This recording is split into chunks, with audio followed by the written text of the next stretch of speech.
Folks, a disclaimer before this month's episode.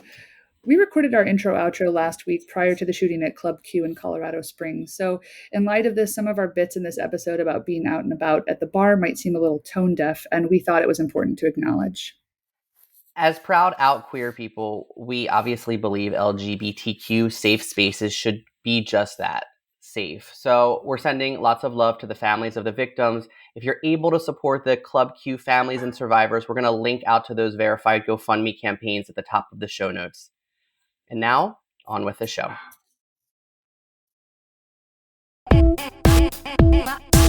I'm LisaGay Hamilton, and you're listening to You Might Know Her From with Damien and Ann.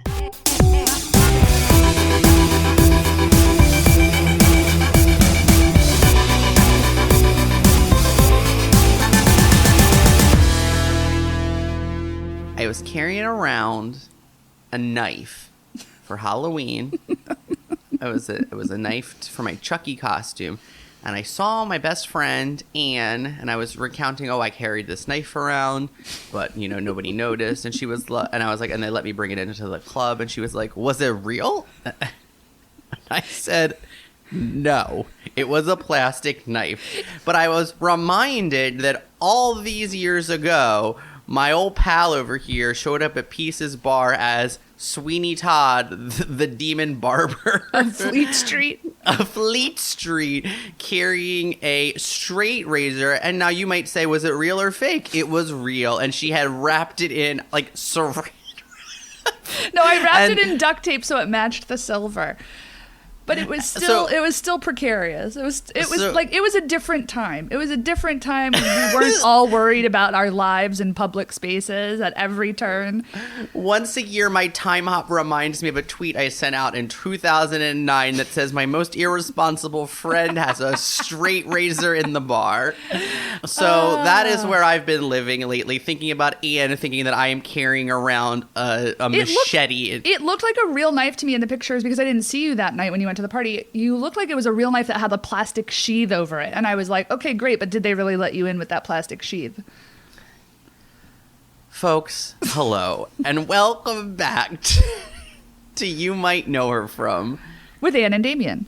This is our pop culture podcast where we, longtime friends and collaborators, talk all about pop culture going on, what we're into, what we hate, and then, of course, we interview a brilliant actress or non-binary performer in the show. And so we're so glad to be here. And, I have to say, Anne, and I have to tell you listeners that, I really miss doing this weekly. I feel like I shouldn't share that because it is by our own choice. We have agency in this situation, Sure. But I'm sad about it because it does feel like, I have so much to talk about. It's nearly Thanksgiving, and I wanted to be talking about the fact that you thought I carried a real knife around on Halloween because I haven't been here in so long. So, folks, welcome back. I'm so happy to see you. I've missed you. Same. I was thinking the same thing. And I understand why you thought saran wrap first, because I will remind you that the saran wrap was actually when we went as George and Martha to the Bell House. Oh, my gosh. And we brought a musket. And for verisimilitude, I thought that my Martha needed a chicken bone because that's what she enters, or that's what she eats in the opening scene. But I don't eat chicken. So you got me a chicken bone and wrapped it in cellophane so I could put it in my mouth, but it wouldn't ruin the illusion. So I carried a single chicken wing or chicken, like a little baby drumstick around all night covered in cellophane. And I kept putting it in my mouth for photos. I haven't etten chicken in 30 years. Our George and Martha were good. Yeah, we looked good. Literally no one knew who we were. We did carry a musket. Again, I don't know. I don't think you would still call me your most irresponsible friend, but No. There were some irresponsible windows there for sure. What's been interesting about the last couple of weeks is that we sort of reignited this thing between us that sort of had been unspoken. And that was, you had mentioned, I think you started it, right? Because you got back into Craig Chester on the heels of seeing Bros. And yes, we did see Bros. Are we going to talk about Bros in depth here? No, we're not. Are we going to talk about Bros? No. I'm going to howl like a wolf now. But seeing Bros, yes, it inspired me to go back and rewatch Adam and Steve, which was is a gay romantic comedy from I think 2005 that Craig Chester wrote, starring him and Malcolm Getz, and then also Parker Posey. Yeah, and I think I had seen this movie during the window of time. I mean, Parker Posey was like my teenage obsession. I grew up in Columbia, Missouri, and there was an independent video store there called 9th Street Video, and I remember printing out like early IMDb, her entire catalog of films, taking it down to the video store and saying like, which of these do you have? Because some of them like weren't released in the US. Some of them were so small they didn't even get like a VHS release. And so the guy that was working at the store like helped me get the things, including the Doom Generation, which was NC-17. And he was like, I probably shouldn't rent this to you because you're not 17 yet, but also like I appreciate the work that you're doing. So it was a really special time in my life. It was the first time I'd ever worked through an artist's like entire catalog of films, and she was in so many things. So of course, by the time I got to college, I ended up seeing Adam and Steve because I was still on a Parker Posey kick. But we didn't talk about it. So we were putting this together the other day because I went through a Craig Chester obsession where I was like, I was in college doing this. Somehow I like found this documentary called like, it was about gay cinema. And so then I was like diving into the new queer cinema movement, and Craig Chester was a part of that because of Swoon. And so therefore I was like, oh, I'm really interested in this actor because I don't know, maybe, I don't know why, but I was very He resonated with you. Something resonated with him, so then I read his book, and then I saw Adam and Steve, and then I went back and like watched other movies of him, and then I was obsessed with The Anniversary Party, which he apparently was in, but I could never find him. But Parker Posey was in, and then I found out that they were best friends, at least at some point in like 2000s or something, so then I was like I was obsessed with them. But we never put it together, literally, until a week ago, that we both sort of had these parallel obsessions with these people that were best friends. It was like a wild revelation, and I think we had plans to watch Dancing with the Stars that night, and we're putting on The Anniversary Party because we had both just watched Adam and Steve. Recommend watching it. Is it a perfect film? No. Is it charming and a slice of old New York? Yes. Is it less self-serious but also has like decent politics? Yes. There's beautiful like New York touchstones in it. Lots of great like character actresses showing up. There's something about it that really works. And if you love these movies of like the Craig Chester like 90s, like it sort of is like coming out of all of that. So it's like, you know, Craig Chester's like Kiss Me Guido and Swoon, and then it's like, and like it's coming off of like Trick and Broken Hearts Club, but it's it feels more modern than that, but it is like still, you know, in a specific time and place. And he was talking about how it was like that era where you could still have $1 million and make a movie with your best friend, which just doesn't exist anymore. So we ended up that night watching The Anniversary Party, which was something that was very special to both of us at a young age. And wow, was it wild to be like, I am Jennifer Jason Leigh's age in that movie, and she's like the old one. And it's weird to be like, I watched this movie when I was like 17 and they felt so old. And I think we're getting to that point where you're reflecting on your own life and navel gazing and watching things with actors that you thought were old at the time. And now I'm looking at Alan Cumming being like, he is a baby. Jane Addams is a baby. John Benjamin Hickey like has so much hair. It was just, it goes off the rails, but it is really good. And I realize like there's not enough movies that just have like party scenes. Like I just love a party scene. That's like the best part of Tootsie is the party scenes. Like the rest of Tootsie I could leave, but like I love a movie that has like an excellent party scene with multiple dynamics at play.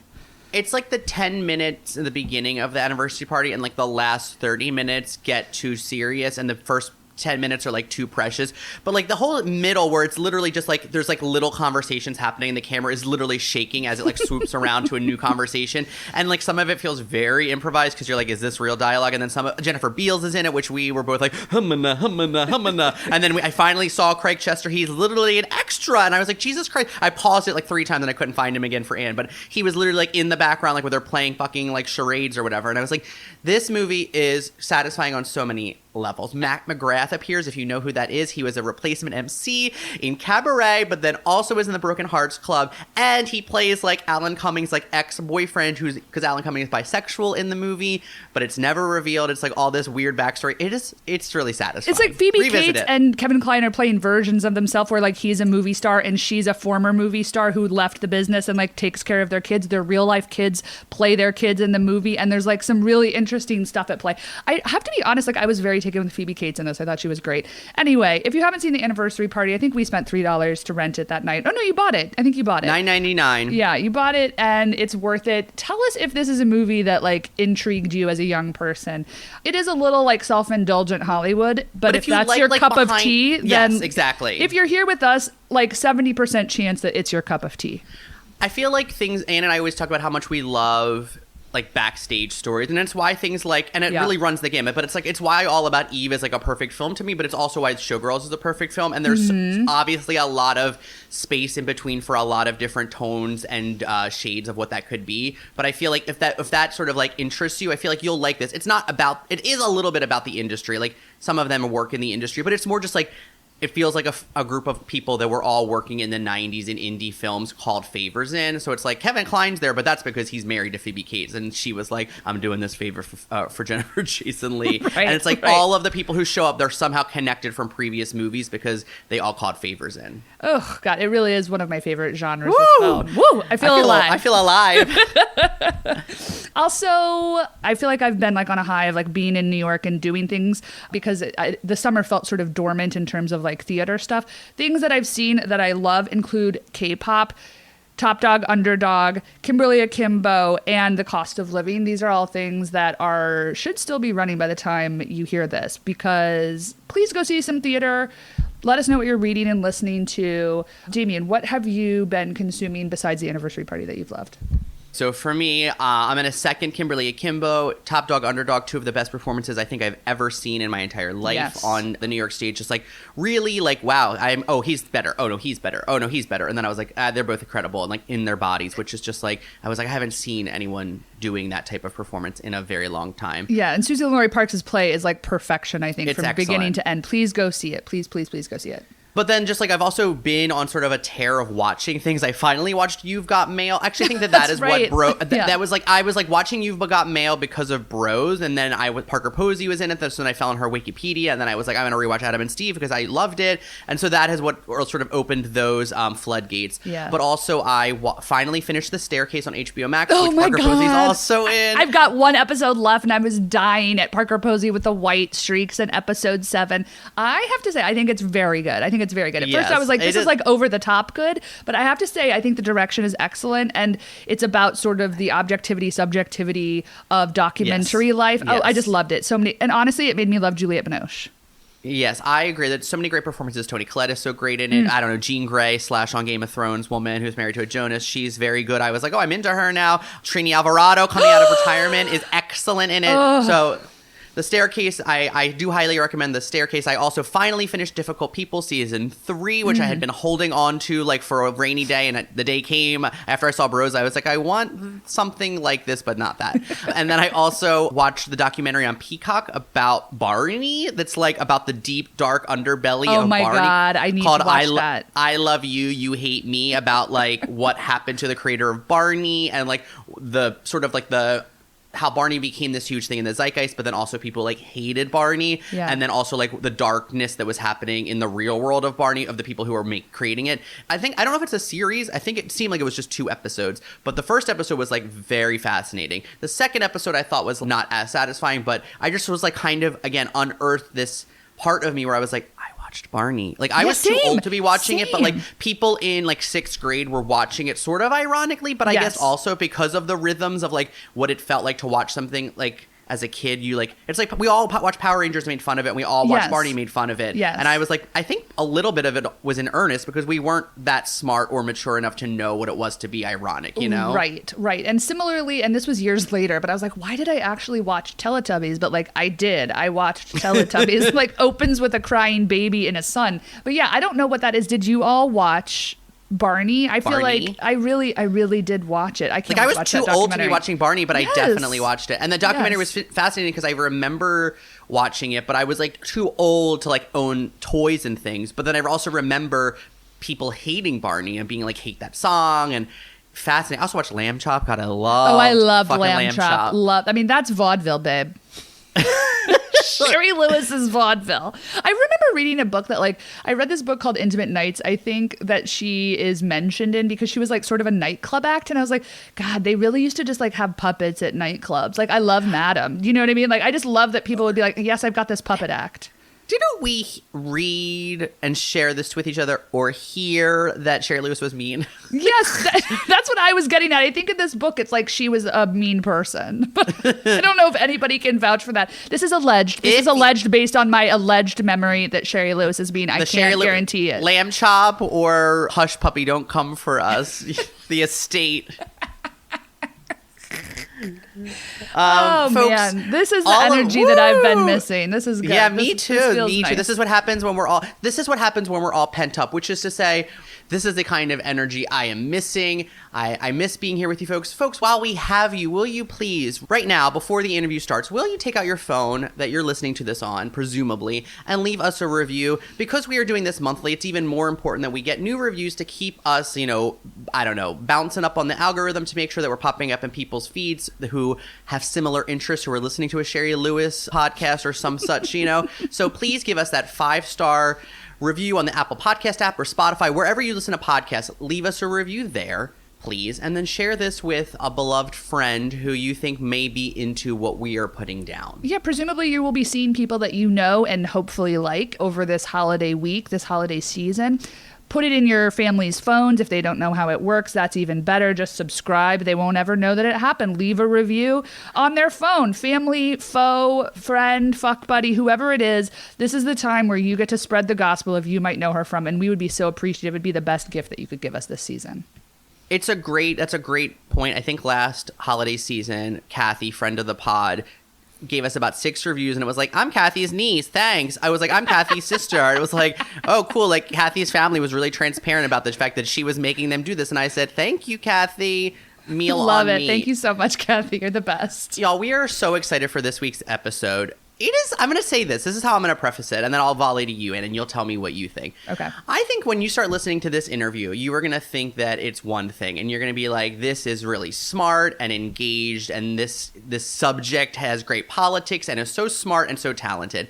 And then it's going to turn, and you're going to think, wow, this is not what I thought it was going to be. And it is such a wild hoot. I had such a blast with this week's guest. Same. Having LisaGay Hamilton on the show is a coup for a number of reasons. I mean, she is just one of the workingest, best, most respected people in the biz. And when she shows up, you know that you're in good company.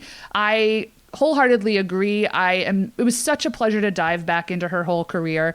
But then also there are so many unexpected turns that we take. And I just have to say thank you to LisaGay for being such a game, brilliant, fun guest.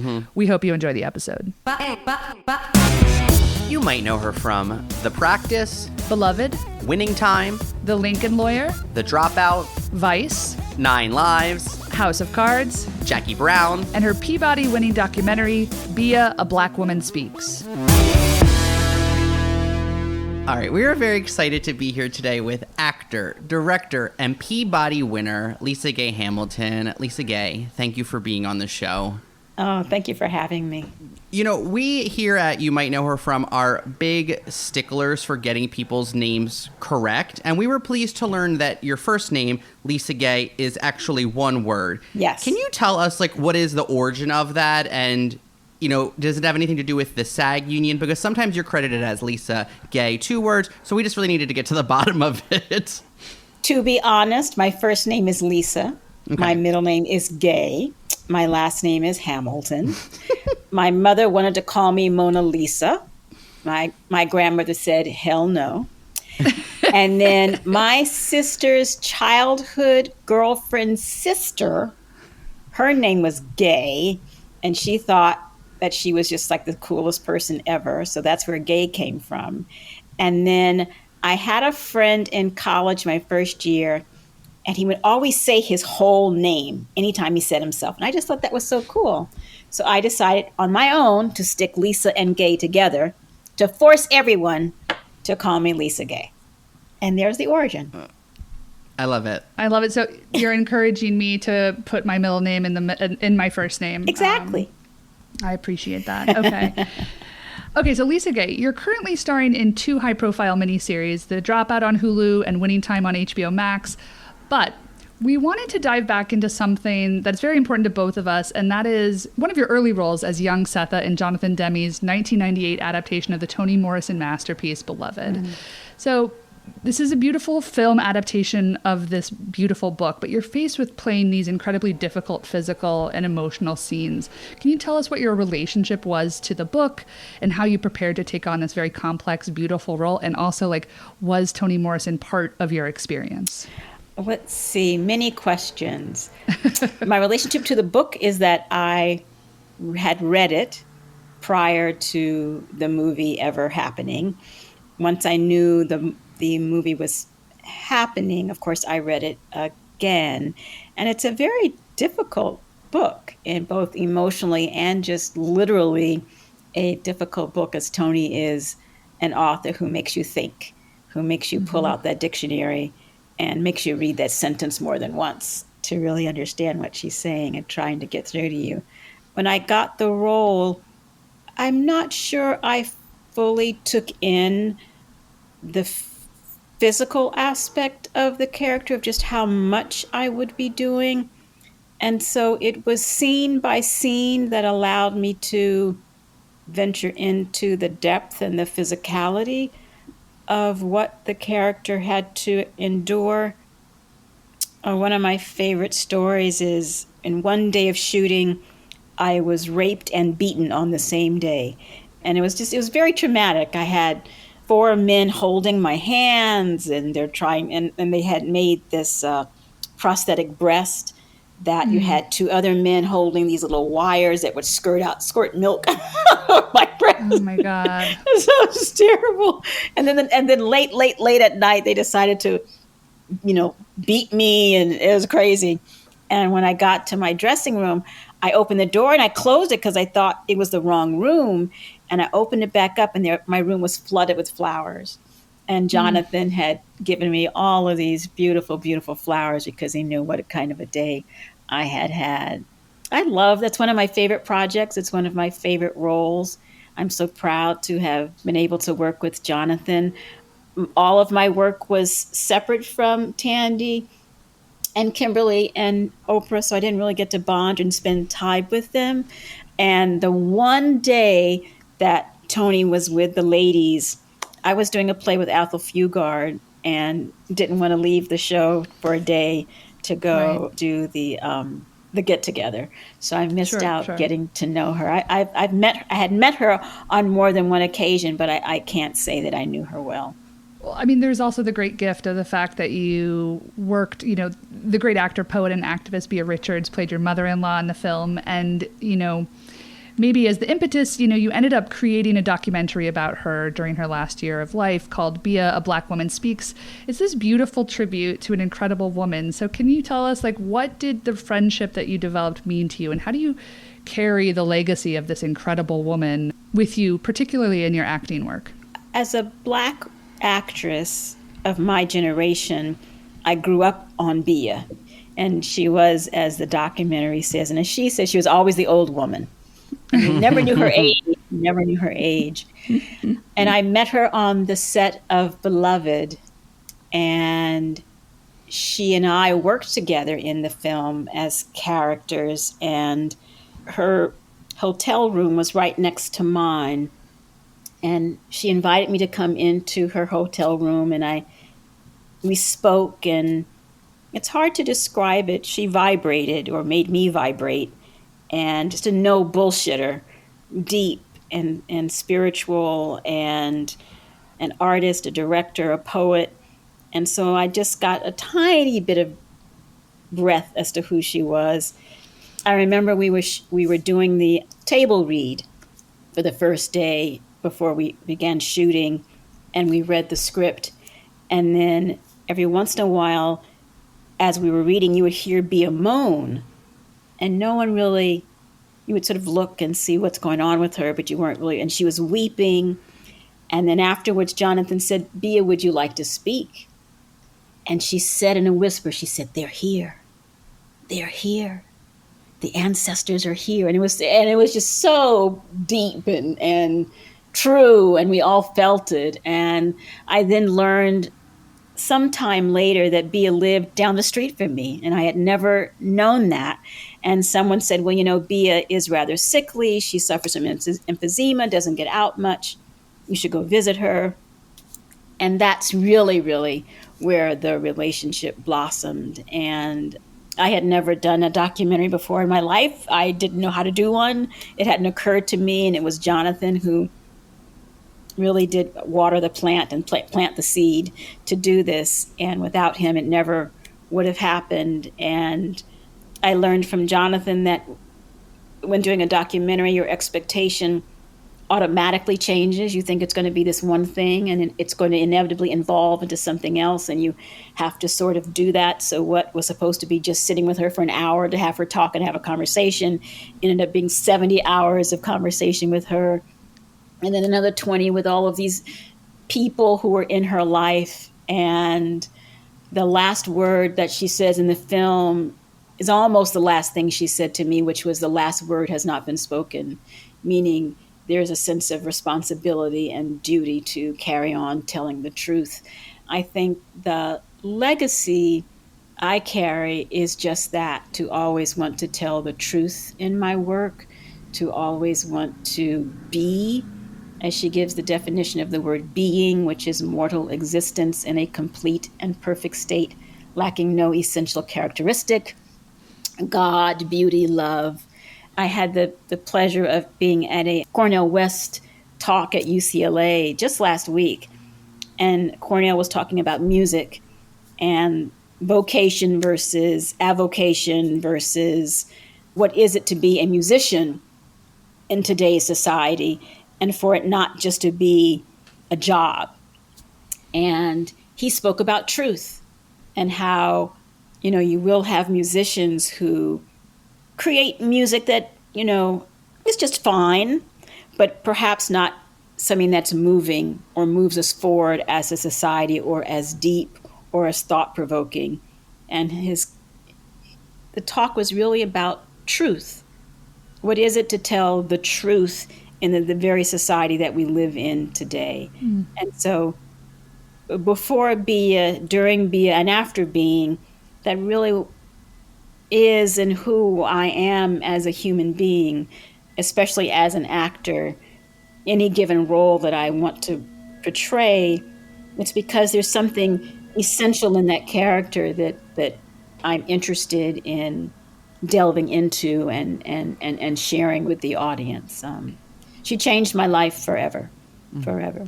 I mean, all of that shines through really clearly in the film, and it is streaming on HBO Max. I highly recommend it. If you don't know Beah Richards, if you do know Beah Richards, it is a true delight. And I think what you said is like, she vibrates, or she makes you feel like you're vibrating. It really does come through in the film. I mean, she is like a once in a lifetime kind of human. So thank you for the film. I loved it. And it was really great to be able to see just your own personal dynamic too. So highly recommend. Thank you.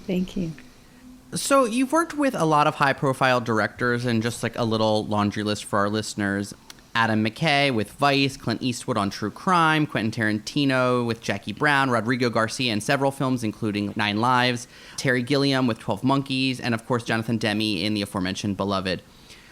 Which of those directors do you think best utilize your talents as an actor? And I guess the second part, like, which of those experiences, if any, did you call upon when you directed your own documentary?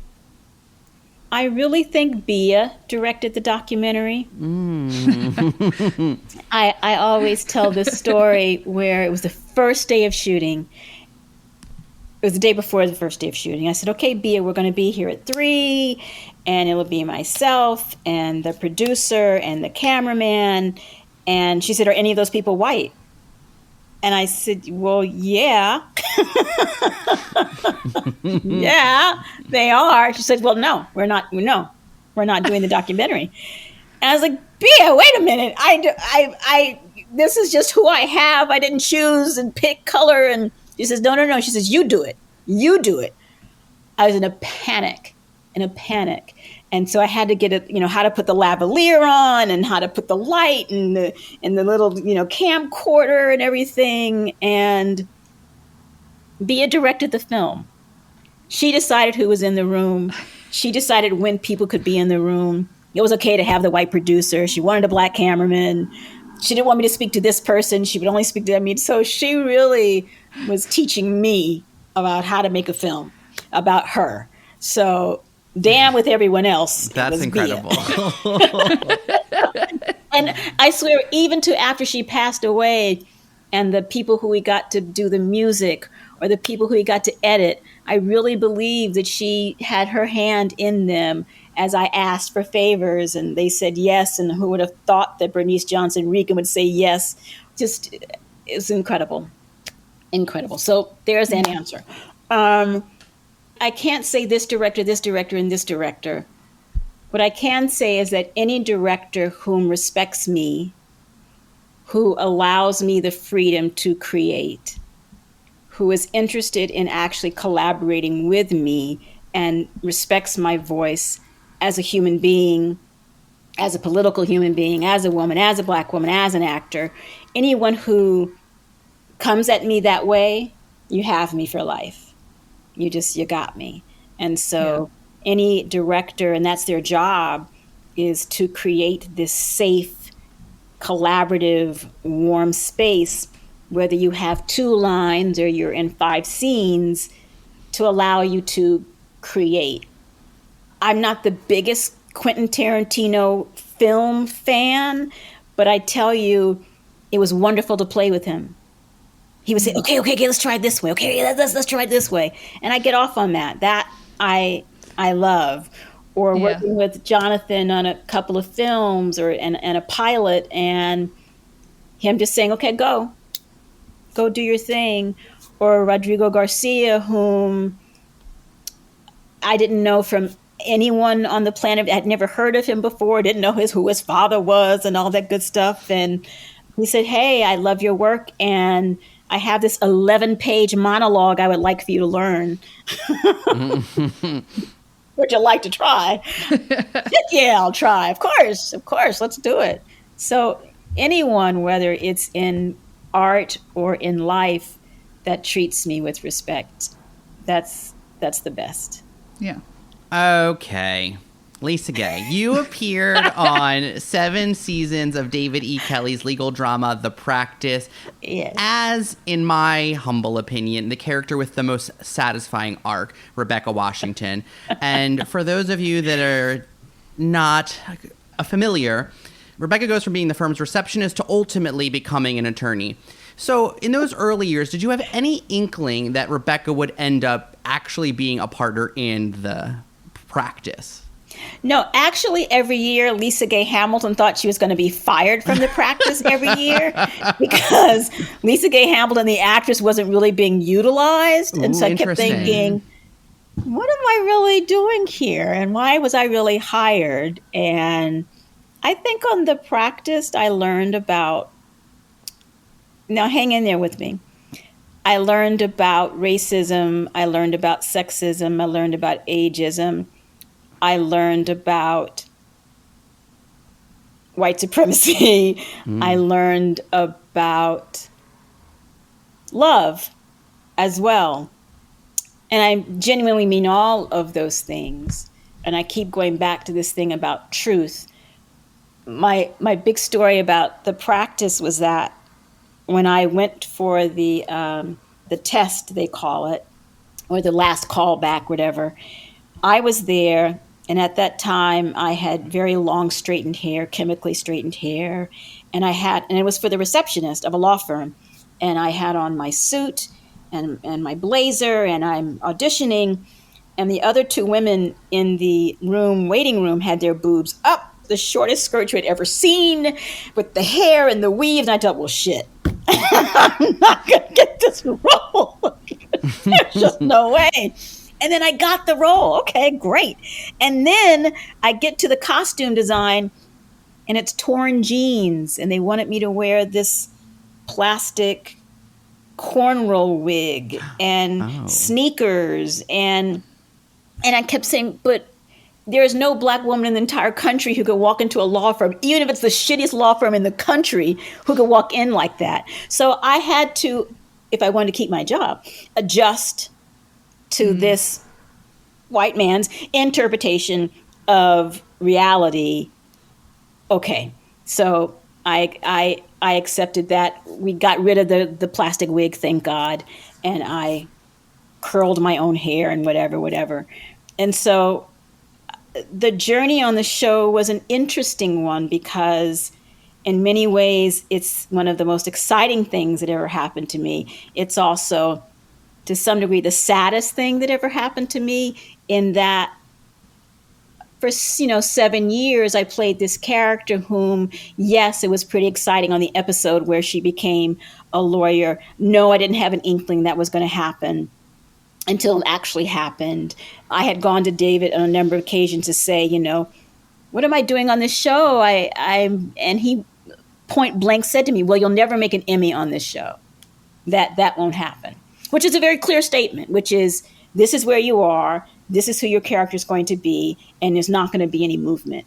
And so every year I thought I was going to quit. But I had older Black actresses tell me that it was my responsibility to stay on the show, that I represented a certain segment of my community's population whom needed to be seen regardless. So people say, you star, and I go, well, no, I actually didn't star in that show. But apparently my presence was enough to make people think that my character was larger than she really, really was. I maybe got B story twice in 22 episodes. So it was an interesting journey. I also loved my character. I loved my company. We were a beautiful, beautiful family who fought and, snickered and all that kind of stuff. But ultimately, David created this incredible company, the cast, the crew, the producers. We did this really corny thing where we did Halloween parties every year. And David would dress up and Bob Breach would dress up, one of the showrunners, and families came, and it was like one of the happiest times I've ever had on a show because everybody was just so cool and so loving. And David called me. We went to the upfronts. I don't know what those are. So I went to the upfront. This was going into the 8th season. So we just finished the 7th season. And he called me. He's never called me in my life. And he said, hi, this is David. I said, you're calling to fire me. And he said, I don't want to call it that, but there are also 6 other of you. I was like, there's 6 other castmates who are being fired. And literally, we had just got off the plane from the upfronts. So it wasn't like before the upfronts, it was after the upfronts. And it's one of the funniest stories that I have to tell because it was crazy. We all got fired except for 4 cast members. And it was pretty crazy. So I don't know if I answered any of your questions. No, there you go.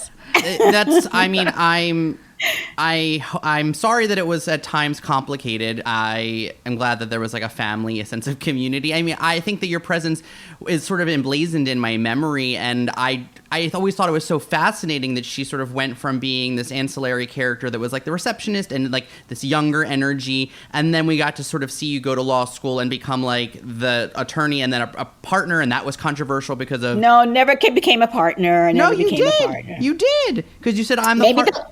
It might have been the last episode. No, I think you became a partner because you got into a fight with Jimmy, right? And you were like, I'm a partner. No, I never became a partner. We'll have to, you know what? You could be right. I think I just watched you think you said it as a dig at Jimmy. Episode. I'm gonna send you the video tonight. I'm gonna email it you. What I watched, I watched old episodes to prepare, and I watched ones where you had beef.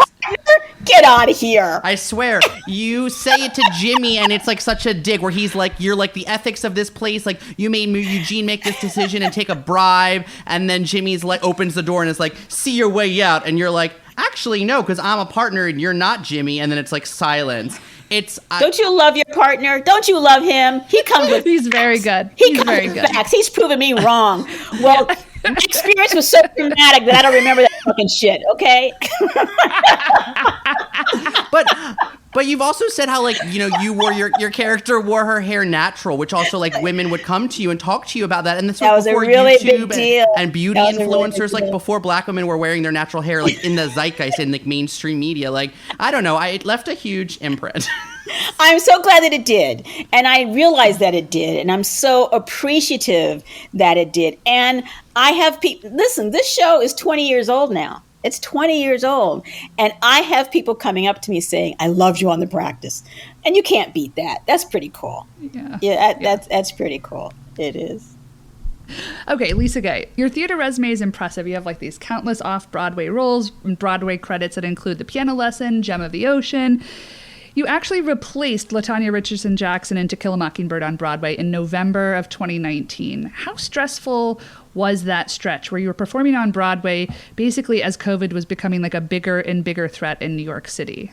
Well, you have to remember, we started in September, October, we started with rehearsals. So COVID wasn't really anything, really, right? So I'm sure people were getting it. And I'm sure, as we look back, I'm sure one of our cast members probably have gotten it based on her symptoms, but nobody else caught it. But so there was no pressure from the virus at all. Pressure replacing? No, primarily because I chose not to see the play. I chose not to see the production. We were assured by Bart, that the director, that really we were creating our own production. Yes, we weren't remaking the wheel by any stretch of the imagination. There was some blocking, but that there was room to bring who you were and who you thought the characters were. I actually saw maybe the second to last performance of the first company's production after I felt quite settled and comfortable in what I was doing and knew that I was clear. Seeing Tanya do the role was really interesting because we were two very different people with two very different interpretations of the same character. And I thought that that was a really good thing. And as the touring company and as other people come in to do the play, as the play comes back and forth on Broadway, everyone will bring their own juice to the role. So I didn't feel that pressure. And once again, I just had the best company I could have asked for. I won't dish, but we just saw a play the other night here in LA that was god awful. And sometimes that's also fun. And I said to my husband, I said, oh my God, because the last play I've done was To Kill a Mockingbird on Broadway. And I said to my husband, oh my God, how lucky was I to be with my brilliant company, because there was just no comparison. And I've had the best luck working with some great leading men, and working with Ed Harris was just yummy. Yeah. That's all I can say. Just yummy. Because it was like, Broadway just shut down in March 2020. Did you have to make the conscious decision to say, like, I'm not going to come back when Broadway does reopen? It was the craziest thing. We were supposed to end in April. It was March 11th. And COVID hit. And so the theater said, okay, we're going to come back on the 12th. We came back. And then the next day said, we're going to stop for 2 weeks. We're just going to stop for 2 weeks because something's going on here. We're not quite sure. Well, we better just stop for 2 weeks. So I decided to come back home to LA because I thought, okay, well, 2 weeks, I'll go home. Yeah. And then the world shut down. And we never got to say goodbye. Ugh. That was it. It's anticlimactic and sad in its way, in a way. Very. It's so hard. Very. So we never really got to finish. I can't even tell you what that last performance was. I don't even remember it. And it was a really weird experience. In fact, my sister had to pack up my apartment in New York for me and ship all my stuff here because I couldn't go back because the planes had stopped. Remember? Right. There were no planes going. Yeah. And so it was a really strange and weird time. I think we did get together on a Zoom conversation once to say hello and goodbye. I had a wonderful time with that company. And we also got to perform at Madison Square Gardens in front of 1 trillion high school students. And that was very, very exciting. Very exciting. Cool. Yeah, it was very cool. So you said that Shakespeare made you want to be an actor, and by our count, you've appeared in a ton of Shakespeare, like Two Gentlemen of Verona, Measure for Measure, Henry IV Part 2, Henry IV Part 1, Twelfth Night, and Campbell Scott's film adaptation of Hamlet, where you played Ophelia. Are there Shakespeare roles left on your bucket list, and like, do you have an inclination to come back, either do it in LA, New York? I would love to be Lady M. I would just love to be Lady M. I would love to be Queen Anne. I'm too old for Romeo and Juliet, and I so wanted to be Juliet, but I never got to We're ready do for that production. Same, yeah. You're right. Post-menopause Juliet. Yeah, right. That'll be really good. This is when it gets interesting. It gets really interesting. I sometimes get scared about Shakespeare because I wonder if I could actually remember, and I mean that genuinely. I just wonder, could I really remember all those freaking lines and verse, and could I do that? Because it's been so long. But I'm so glad that I did have the opportunity in my career to get some good Shakespeare under my belt and be a part of some really good productions. I'll always remember Measure for Measure. That was a great production. Okay, so LisaGay, in recent years, you've worked across like many, maybe all of the streaming platforms. Did Sorry for Your Loss for Facebook Watch. You're, of course, on the brilliant and wonderful Winning Time right now on HBO Max. You're on The Lincoln Lawyer on Netflix. And then you had Chance and The Dropout and The First, which were all on Hulu. So out of curiosity, like, what is the biggest difference from going from network TV to these streamers? Probably the work is just more interesting, to be honest. Primetime television is very cookie cutter. There's not much variety. I mean, I think, it's meant to be that way, right? It's meant to be that way. You'll take a network like CBS, which is very, very Republican, very, very commercial, and, from SWAT to NSI to FBI. It's, very middle America, you don't really have to think about stuff too much. And NBC, they're all the same. I think we could say that. I think, and as time goes by, you keep trying to reinvent the wheel based on this parameter that you have of what you can and cannot say, what you can and cannot show. And so the streaming platform really just opened up the creativity bar and allowed truth to come out in all sorts of ways. And also some really shitty work too. It's not like they're the best. You see the best work ever on this, but there are these wonderful gems that pop that deal with all sorts of topics and in such an interesting way. And that's just how it is now. That's not to say that primetime. I'm not dying to be on a primetime show necessarily. I'm dying to be on these streamings where the storytelling is just richer and more interesting, and the possibilities are greater, I think. During your tenure in like The Practice in the 90s and early 2000s on ABC, like, was that era though where they were like, we got a new car for, like, I feel like we talked to some actors who was like, the networks would like give like everybody a car if their show was like in the top 10, or like they were just like very generous with. No, I didn't get a car. I'm gonna rub it in my nose and face. No, didn't get a car.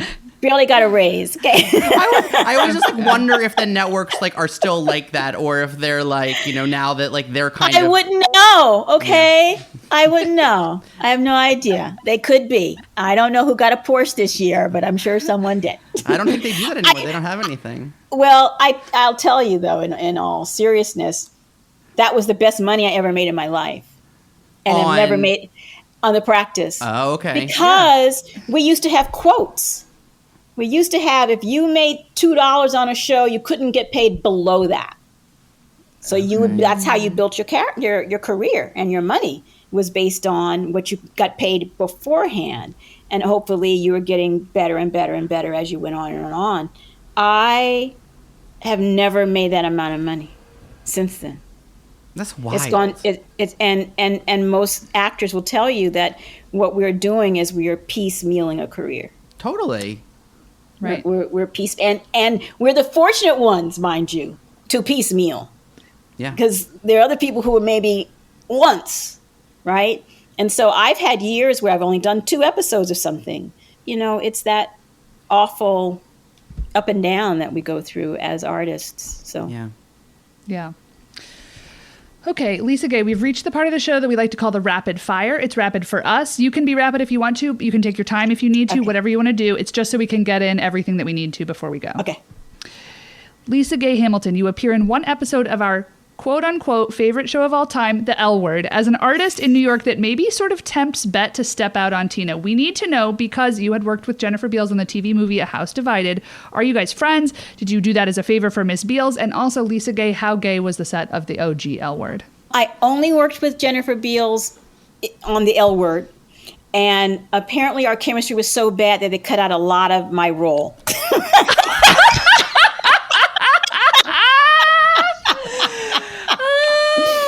God, that's good. There you go. It was kind of weird because I played her mother and then I had to kiss her as my girlfriend. I don't know. It was a little weird. But we had no chemistry sexually whatsoever. And that was probably on me. So how gay was the set? I don't know. Jennifer played it off really, really well. I don't know. That is funny. I didn't see that coming at all. Because you were her mom in the TV movie with Sam Waterston. Right, exactly. Oh, my God. Oh, you had to recalibrate. Okay, wow. And I have to say, love her to this day. And just life, you don't always keep up with everybody. So I don't see her anymore, unfortunately. I'd love to see her, though. She's lovely.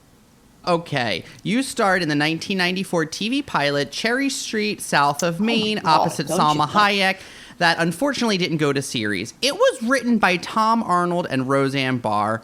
How the hell was that? We're interested in this. It was crazy because, first of all, it was such a good show and the expectations were so high, and I was just on cloud nine because I just thought, oh my God, I get to do comedy because I don't always get to do comedy, and it was just great. And we were shooting the pilot and we could hear Tom Arnold tell divorce jokes for warming up the audience. And we thought, that doesn't sound right. It wasn't a good sign. And then it broke up. And then we died. Now, what did we die because they broke up? I don't know. But we died. And that was it. That was it. And look how out of all of us, who's famous? Selma Hayek. She couldn't speak any English whatsoever. And there you go. That's Hollywood. She married a billionaire. I forgot about that part. And is a gorgeous woman. Oh, God. And there you go. How about that? Okay. All right. LisaGay, your friend Sakina Joffrey was a former guest on this show, and she told us that she noticed a trope in the industry where women of color of a certain age were always being cast as lesbians and usually in interracial relationships. She even said you called her up to see if you wanted to be her wife on the first, and she said she told you, I can't, I've already got a black wife on her series, Timeless. Do you co-sign Sakina Joffrey's theory that we call the full Joffrey? Yes, I do. She had a lot of examples. We were like, okay, we believe you. She was like, they were like, you're Indian, here's your black wife. You're Indian, here's your black wife. Like, we're just mixing it up. If you're over 50, then you're a lesbian. When you get typecast, you get typecast. So I don't know about that. She's got to confront that one. I don't know. I don't know. Yeah, we're either asexual or lesbian. And we're always the best. Yeah. We're always the best friend. We're the general. We're the captain. We're the detective. We're head of the hospital. We're the therapist. We're the principal. Yakety, yakety, yakety, yakety. Mm-hmm. Okay. So that's how it goes. What was more cutthroat, Juilliard or the set of any Rodrigo Garcia film with 30 award-winning actresses? Oh, Juilliard.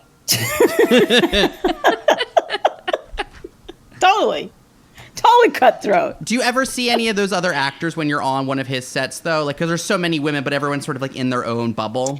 No, in two of Rodrigo's, 10 Tiny Love Stories and 9 Lives, you're in a little cubicle, like your own little world, sphere because everything was so separate. So the 11-page monologue, I never got to see any of the actresses. The 10 Tiny Love Stories, I was only with Sidney Poitier. or Sidney Poitier, I should say. So I was only with her. When it came to Mother and Child, I had one scene with the one young actress that played the young pregnant girl. And so I never got to hang out with, Robin Penrider or other people, really. So I can't say it was cutthroat. Maybe for some of them it was, but it wasn't for me.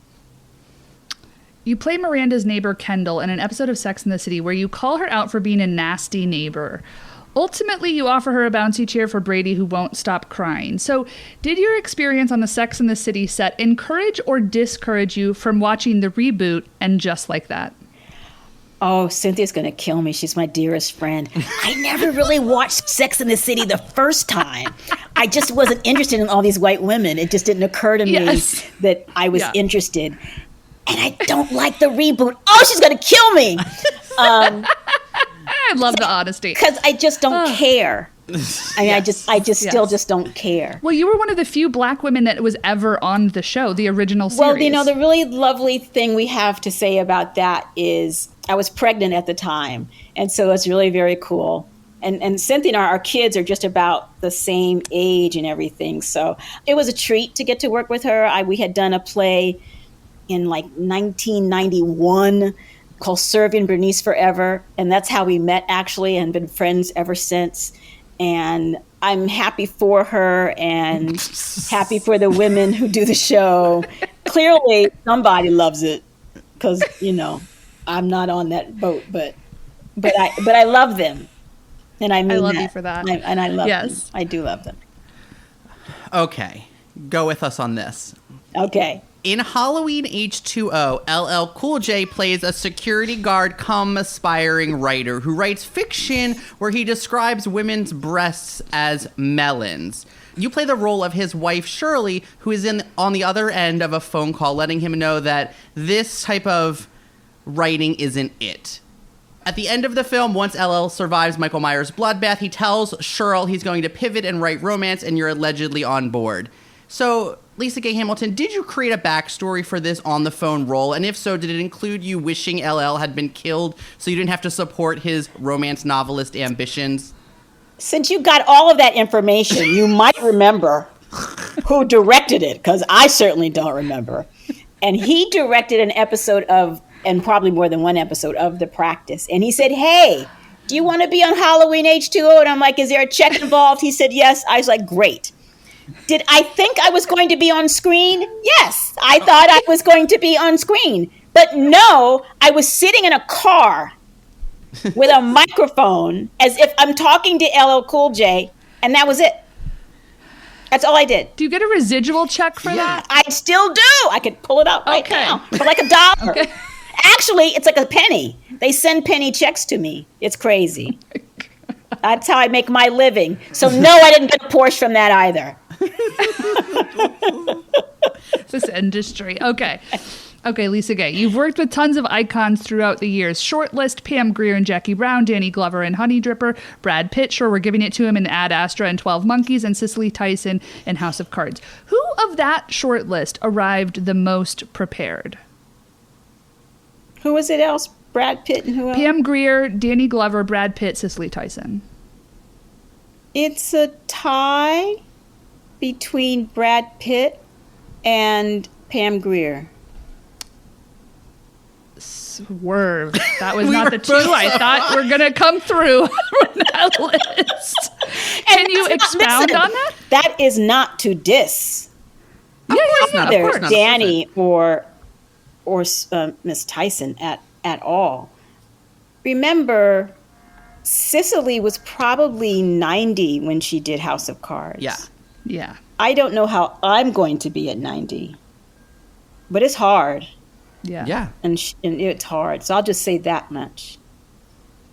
Danny, you know what? I'll take out the three of them. Danny and Pam and Brad Pitt. They were ready. Okay. They were really ready. And you want to take this last one? I feel like it's for you. You sure? You okay. All right, here we go. LisaGay Hamilton, last question. Okay, last question. He is. He's a good man. Okay, here we go. LisaGay, you played Condoleezza Rice in Adam McKay's 2008 satire Vice. Please tell us, what did the makeup department use to create those Condi Rice freckles on your face? Well, first of all, they won an Oscar for makeup. I mean, obviously, Christian Bale's makeup for Dick Cheney was just outrageous. I can't tell you what they use. They use little dots. I don't know, little stuff. It looked very good. They do their magic, whatever their magic is. They do their magic. Was that war room, was that intense with him in full prosthetics and the whole thing? I just can only imagine that day on set. You know, I have a real true policy that I leave A team members alone. I don't go up to them. I don't talk to them. I don't schmooze with them. If they address me, great. If they don't, I leave them alone. You know, I wasn't on the set a lot. Yes, I was around him, but I left homie alone. That was a lot of work he had to do. And you could see that he was working.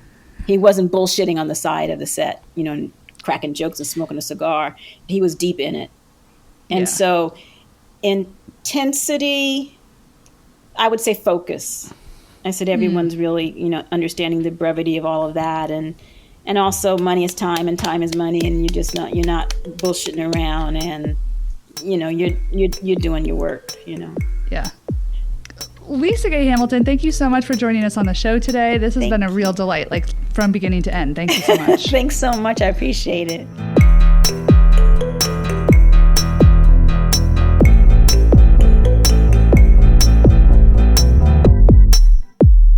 Okay, first of all, Damien, I just want to thank you for really bringing the goods here and presenting LisaGay with the memory that Rebecca made partner. I think ultimately appreciated that, even though if it feels like her experience on The Practice was like... It was complicated. Financially satisfying, if artistically complicated. You know, I, as a young person, watched The Practice with my family. I remember sitting in our rec room, which is what we called the family room, and I remember telling my sister, like, I want to be a lawyer or an actor. And my sister, who is a lawyer, was like, it's not the same thing. And I was like, okay. But I was like really into The Practice. So I was obsessed with Rebecca. And I really do still sort of stand by, like, in the bigger picture, she had the most satisfying arc. Although I understand if the episode to episode didn't feel like that. And, you know, her experience sounds like a ride. It was a thrill to get to talk to her about The Practice. And also, I have to say, I was glad to get on the record what the deal was with the L word, because I watched the episode and I was like, I don't understand. And then I rewatched it and I was like, and I don't understand the character arc. And then I think like made you, I was like, watch from this timestamp to this timestamp. I think this is all that she's in. I don't understand. And so we had to ask, like, what was the deal? Was it a favor? Because it's like such a little role. And she was like, oh, they edited so much of it out because we had no chemistry. And I was like, thank God this podcast exists. Right. I mean, these are the sort of frank responses that you don't always get. And let's be honest, if you listen closely, sometimes you will hear in an episode, you're like, oh, did they mention that huge credit? And sometimes you do mention that credit. And then the answer is sort of a, what do you call it? A nothing burger. It doesn't go anywhere. Or they're like, oh, I can't really remember that. So we edit the whole question out. Sometimes you never know what you're going to get. So we really try to get those in there as much as possible. And LisaGay just delivered time and time again. She was like, that LL Cool J job, I thought I was going to be in a scene with him. And then you're telling me I'm on the fucking phone and I recorded it in my car. I mean, the business is so wild, but I just feel like getting to discover the Beah Richards documentary, which I highly recommend you go seek out. I mean, hearing the behind the scenes stories about how she was like, did you hire black people behind the scenes? I don't need white people behind the camera while you're filming this. You should direct it. Like, I haven't experienced someone with such like a artistic, like spiritual force that just shines through. And I feel like LisaGay really captured it in the documentary. So hearing those behind the scenes stories, the whole thing was really just a treasure trove. I can't get enough of her. And I'm so excited. I hope that she comes back to the New York theater scene soon, because I really would love to see her on stage. Yeah, same here.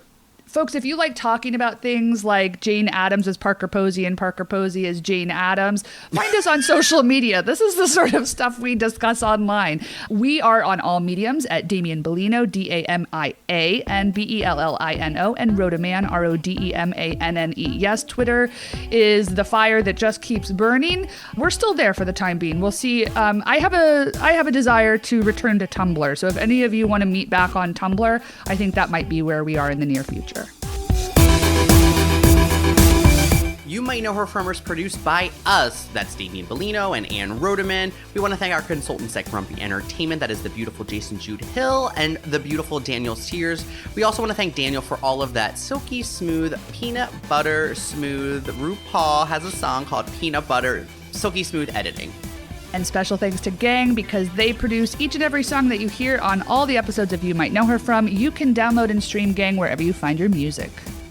And if you need to hear LisaGay Hamilton's voice talking to LL Cool J before Michael Myers sneaks by in the background, guess what? You're going to find that clip in the show notes. I already put it there, honeys.